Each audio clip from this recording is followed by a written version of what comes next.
Pealkiri Jeesus Kristus on issand. Laias laastus on kogu maailm ja kogu valitsus Jumala käes, kogu maailm on Jumala päralt, aga umbes 16. sajandil hakati ehitama Paabeli torni, mis põhimõtteliselt on ka püramiid ehk kolmnurk, mis on üldiselt vabamüürluse sümbol. Vabamüürlus tegutseb saladuseloori all. Need on kinnised klubid, kuhu saavad sisse vaid kutsutud, valitud ja kutse vastu võtnud isikud. Jumala vastane riik on alati olnud ehk hea ja kuuri on siin maailmas alati kõrvuti käinud ehk alati kasvab kõrvuti vili ja umbrui. Ainult lõpus nad eraldatakse üksteisest, et igaüks saaks oma tasu. Jumal on andnud oma käsud, keegi ei saa neid vältida, ainult saatan pettis inimest.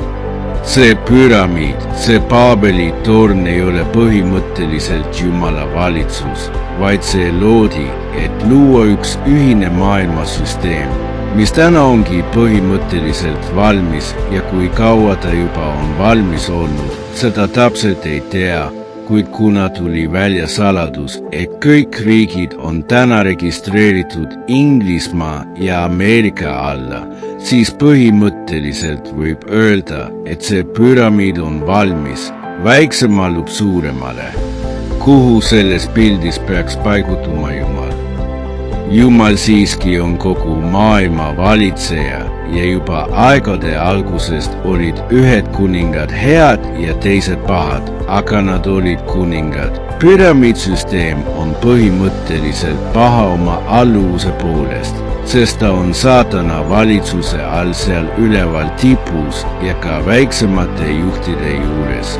Põhimõtteliselt on seal vabamüürlus ametlik usk ja vabamüürlane võib olla ka Jumala usku, kuid selle juures peab ta kummardama saatanat ja siit tekib pilt, et seal kummardatakse tegelikult saatanat. Kuigi võidakse uskuda ka Jumalat, ei saa salata, et ka see püramiid ja saatan on lõplikult ikkagi Jumala valitsuse ja kontrolli all. Põhimõtteliselt on selles püramiidis enda registreerimine laias laastus Jumala reetmine ehk dokument ehk meie isikutunnistus on Jumala reetmine, sest see dokument on registreeritud sellesse püramiidi, kus kõige kõrgemal tipus teenitakse saatanat ehk enese sinna püramiidi registreerimine on Jumala reetmine.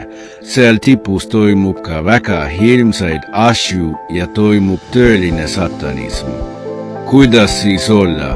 Sest ilma isikutunnistuseta ei saagi ju olla ega eksisteerida. Kuna Piibli järgi on ülemused siiski Jumala seatud, kes peavad hoolitsema meie hingede eest, siis meie selles suhtes selle püramiidiga, sellest reetmisest saab lahti vaid oma suuga seda tunnistades, et ei teeni saatanat ega ole osa sellest püramiidist, vaid te usute ainus päästjat Jeesus Kristus. Dokument ühest küljest on vajalik, et selle kaudu loendada inimesi ja teha igasugu tehinguid. Selles mõttes on see igati hea ja vajalik, aga teisest küljest on selle taha peidetud ka see kurjus, mis toimub üleval, sest see püramiid on ka usk, see pole ainult poliitika. Põhimõtteliselt on saatan selle kõik ellu viinud ikkagi usu eesmärgil, et eksitada, allutada ja et kuningad kummarduks tema ees ja et kogu maailm saaks petetud. Me ei saa ju ära minna maailmast, me oleme siia sündinud ja elame nende kuningate valitsuse all, aga eelkõige meie usklikena elame Jumala valitsuse all ja Jumala reeglite järgi. Me peame elama selle järgi, kui me nimetame end usklikeks. Nüüd me siis teame, et põhimõtteliselt võib öelda, et isikutunnistus on ka enda usku registreerimine piltlikult, aga võib-olla ka otse. Ja meid on hoiatatud metsalise märgi eest, mis tuleb käele ja otsa ette, et seda märki ei saa andeks. See kõik on nagu inimeste pitseerimine selle saatana märgiga, isikukoodiga, et siis saatan selle kaudu nummerdab oma karja, endale kuuluva karja ja märgistab. Selle metsalise märgi 666 ohtlikkus on just selles, et see seab range kontrolli inimese iga sammu üle, vabade valikute üle, inimese raha üle ja samuti tuleb selle kaudu kontroll inimese tunnete, mõtete ja tegude üle, mis läheb juba täielikult välja Jumala poolt meile antud õigusest vabalt otsustada oma elu ja valikute üle. Vabalt otsustada uskuda Jumalasse ja mitte võtta pettusega omaks saatana usku ega saatana kummardamist ning meil peab olema võimalus ka meelt parandada, aga metsalise märgiga. Meelt parandada ei saa. Reaalset kummardamist saatana ees ei tule metsalise märgi ajal, vaid see tuleb meie tegude kaudu, sest kui inimene võtab metsalise märgi, saatana märgi, siis ta on kummardanud saatana ees, aga kuna sellest märgist ei saa enam vabaks, sest see tuleb inimeste ihusse mingi kiibi näol, siis on selle võtmine patt, millest ei saa enam loobuda. Ka süstide sees on kiibid ja 2021. aastal saadud süstidega said inimesed ka kiibi ja oma isikliku MAC-aadressi ehk neil inimestel on juba nende sees tuvastatav ja loetav kiib. Niimoodi pettusega see tuligi ja see pettus liigub kiires tempos metsalise märgi poole, mis algab igasugu appidega, milled alla laed telefoni, QR-koodidega ja lõpeb siis juba kiibiga keha küljes, metsalise märgiga 666, millega tulevikus hakkab toimuma ost ja müük. Just sellepärast on öeldud ka usklikel välja minna Paabelist, et see kõik on saatana süsteem.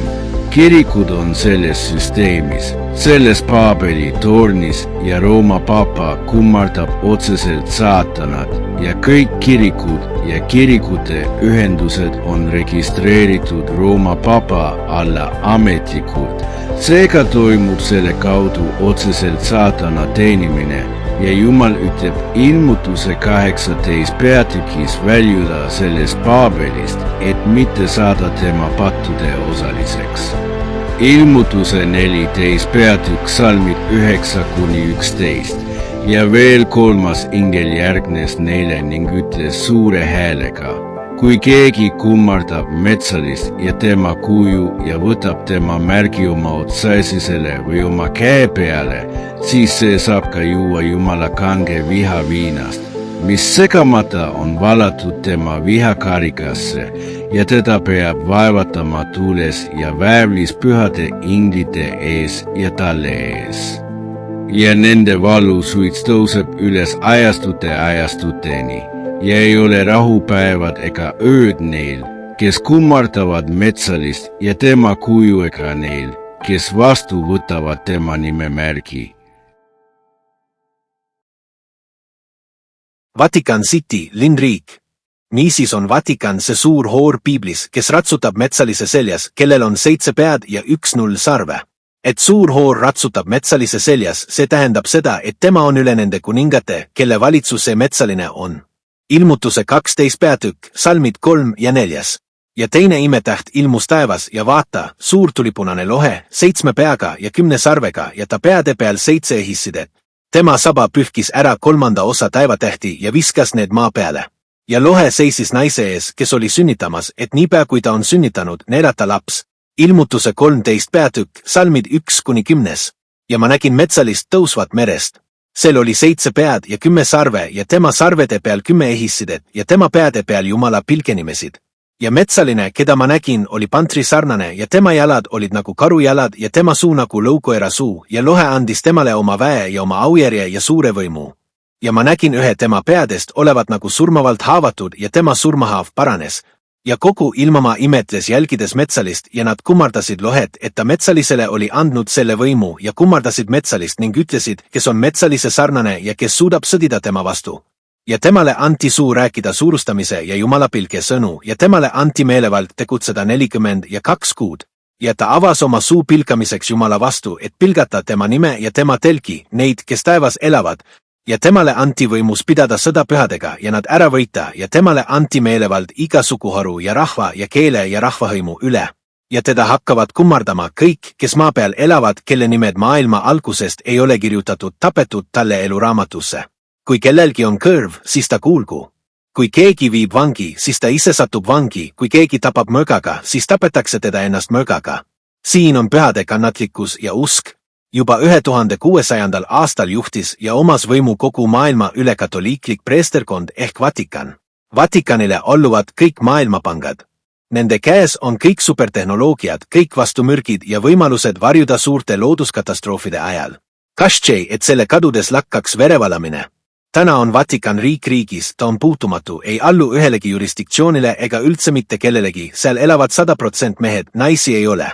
Vatikani kaitsevad kõigi riikide armeed, kellele alluvad kõigi riikide pangad, ÜRO, NASA, WHO ehk ülemaailmne tervishoiuorganisatsioon. Nüüd saate ka aru, kellele on vaja raha digitaliseerimist. Vatikanile. Vatikan on see, kes mõtleb välja maad, riigid, muudab neid kolooniateks, mõtleb välja kodakondsused, juriidilised isikud, toidu, riided, kombed ja moraali. Haigused, rahvused, keeled, religioonid, ministrid, presidendid ja nii edasi. Piiblist ilmutuse 17 peatükk. Nägemus hoorast ja metsalisest. Siis tuli üks 7 inglist, kelle käes olid need 7 kaussi ja kõneles minuga ning ütles, tule, ma tahan sulle näidata suure hoora nuhtlemist, kes istub suurte vete peal, kellega on hooranud ilmamaa kuningad ja kelle hooruse viinast on ilmamaa elanikud joobnuks saanud. Ka tema viis mind vaimus ära kõrbe. Seal ma nägin naist istuvat helkiaspunase metsalise seljas, kes oli täis pilkenimesid ja kellel oli 7 pead ja 10 sarve.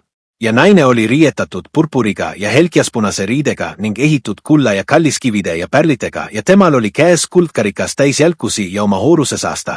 Ja tema otsaesisele oli kirjutatud nimi, saladus, suur Babylon, ilmamaa hoorade ja jälkuste ema. Ja ma nägin naise olevat joobnud pühade verest ja Jeesuse tunnistajate verest. Ja ma imestasin üliväga teda nähes. Ja ingel ütles mulle, mispärast sa imestad? Ma ütlen sulle saladuse naisest ja metsalistest, kes naist kannab ja kellel on 7 pead ja 10 sarve.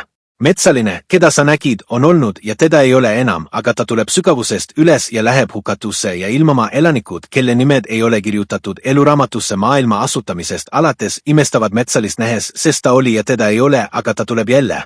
Siia kuulub mõistus, millel on tarkust. Need 7 pead on 7 mäge, millel naine istub ja on 7 kuningat, 5 on neist langenud, 1 on alles ja teine ei ole veel tulnud. Kui ta tuleb, peab ta jääma natukeseks ajaks. Ja metsaline, kes on olnud ja keda ei ole enam, on ise 8 ja ühtlasi üks neist 7 ja ta läheb hukatusse.